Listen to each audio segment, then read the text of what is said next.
រាត្រីស្ងប់ស្ងាត់សំឡឹងទៅមេឃាឃើញផ្កាយរាយប៉ាយចាំងពន្លឺមករកបង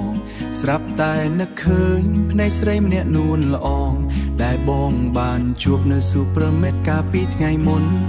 អូនដើរកាត់មុខបងភាំងស្មារតីស្នាមញញឹមស្រស់បំភ្លួងចិត្តក្តីគ្រាន់តែសំឡឹងចិត្តបងប្រែជាមេត្រីតែគួរឲ្យស្ដាយបងមិនបានសួរឈ្មោះស្រីនៅឡើយមិនដឹងពេលណានឹងបានជួបអូនម្ដងទៀតចិត្តបងចង់អៀតព្រោះតែពាក្យថានឹកអូនអង្គុយម្នាក់ឯងក្នុងរាត្រីសែនស្ងប់ស្ងាត់សង្ឃឹមថាបននឹងនាំអូនឲ្យជួបបងជាថ្មីមេឃយប់នេះកាយស្អាតដោយរូបអូនបំភ្លឺបេះដូងដែលគង់តែឯកាចង់ឲ្យពន្លឺផ្កាយបងលួចស្នេហាតាំងពីបានឃើញមុខស្រី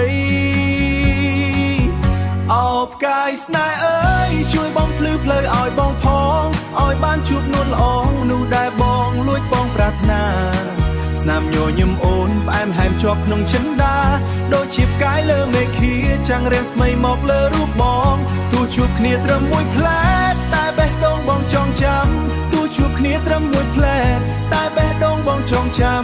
សន្យានឹងរងចាំរហូតដល់បានជួបអូនម្ដងទៀតអោផ្កាយស្នេហ៍អើយជួយបងភ្លឺផ្លូវឲ្យបងផងឲ្យបានជួបនួនល្អងនោះដែលបងលួចបងប្រាថ្នាស្នាមញញឹមអូនផ្អែមហែមជាប់ក្នុងចិន្តាដូចជាផ្កាយលើមេឃាចាំងរៀងស្មីមកលើរូបបងទោះជួបគ្នាត្រឹមមួយផ្លែតតែបេះដូងបងចងចាំសន្យានឹងរងចាំសន្យានឹងរងចាំរហូតដល់បានជួបអូនម្ដងទៀត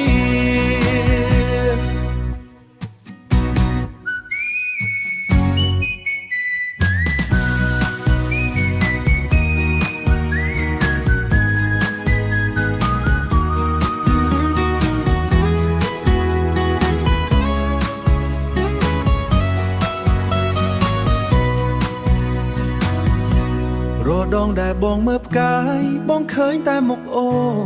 នសង្ឃឹមថាផ្កាយស្នេហ៍នឹងនាំយើងឲ្យជួបគ្នាពិត